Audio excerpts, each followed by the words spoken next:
Una vez que ya hemos analizado los costes tanto a largo plazo como a corto plazo, en este vídeo vamos a estudiar cuál es la relación que existe entre ellos. Cuando resolvimos gráficamente el problema de minimización de los costes a corto plazo, ya se intuía la afirmación que se enuncia en la transparencia, y es que la curva de costes totales a corto plazo siempre va a estar por encima de la curva de costes totales a largo plazo, salvo para un único nivel de producción en el que ambas curvas de costes se tocarán. Vamos a demostrar este enunciado a partir del análisis gráfico. En este gráfico se muestran diferentes equilibrios a largo plazo que resultan de la modificación de la cantidad de output a producir, manteniendo constantes los precios de los factores. La unión de estos equilibrios de largo plazo da lugar a lo que llamábamos trayectoria de expansión.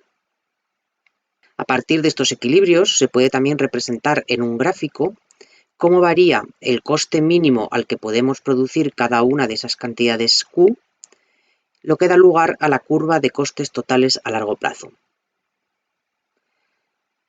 Ahora vamos a suponer que el empresario se va a encontrar en el horizonte temporal de corto plazo y que por tanto la cantidad de capital es fija e igual a K barra super cero. Gráficamente, esto significa que introducimos una restricción en el gráfico de la izquierda. Introducimos una horizontal sobre el nivel de capital K barra cero.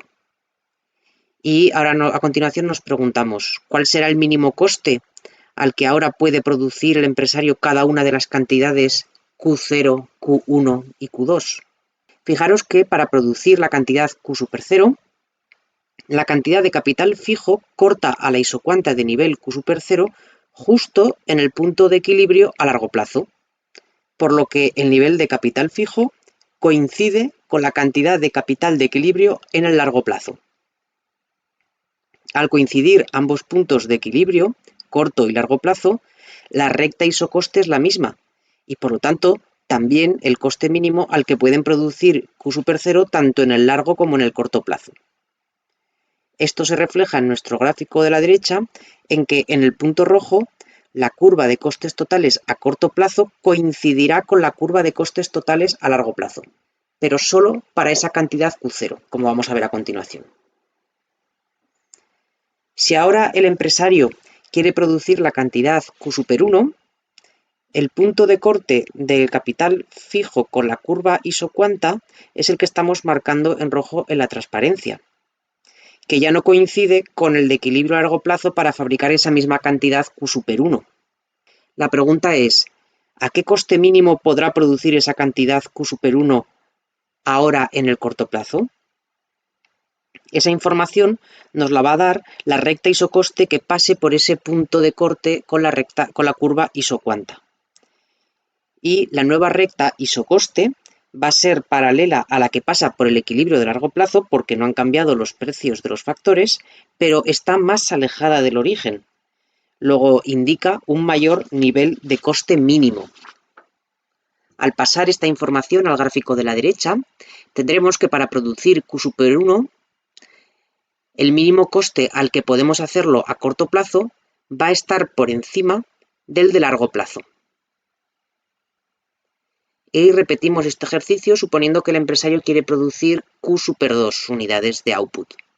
Si el empresario quiere producir Q2, por el punto de corte de la cantidad de capital fijo y la curva isocuanta, va a pasar una recta isocoste que está más alejada del origen que la que pasa por el equilibrio a largo plazo. Luego nos indica que el coste mínimo al que podemos producir la cantidad Q2 en el corto plazo va a ser mucho más elevado que a lo que podríamos producir esa cantidad en el largo plazo.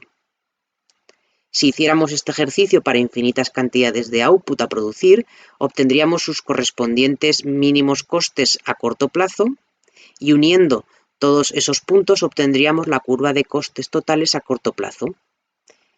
Fijaros que al ser las curvas isocuantas estrictamente convexas, los equilibrios a corto plazo siempre llevarán a que las rectas isocostes que pasan por esos equilibrios estén más alejadas del origen que las correspondientes a los equilibrios de largo plazo. Y por lo tanto que el coste total a corto plazo siempre sea mayor que el de largo plazo. excepto si la cantidad de equilibrio de capital a largo plazo coincide con la cantidad de capital fijo en el corto plazo, ya que en ese caso los costes a corto y a largo plazo coinciden. Si ahora cambia la cantidad de capital fijo y pasa a ser otra cantidad, por ejemplo, K barra super 1, observamos que ahora el caso para el que esta cantidad fija coincide con la de equilibrio a largo plazo es si lo que se produce es Q super 1. Luego, en ese caso, será en el que la nueva curva de costes totales a corto plazo coincida con la de largo plazo. Si la cantidad de capital fijo cambia, lo que vemos es que obtenemos otra curva de costes totales a corto plazo, que también está por encima de la curva de costes totales a largo plazo, pero ambas curvas se tocan, aunque para cada caso en distintos puntos. De tal manera que podemos concluir que la curva de costes totales a largo plazo es la envolvente de las curvas de costes totales a corto plazo que resultan de modificar la cantidad de factor fijo. Por último, volver a destacar que los costes totales a corto plazo son tangentes a los costes totales a largo plazo solo cuando el stock de capital fijo a corto plazo coincide con el óptimo de capital de largo plazo.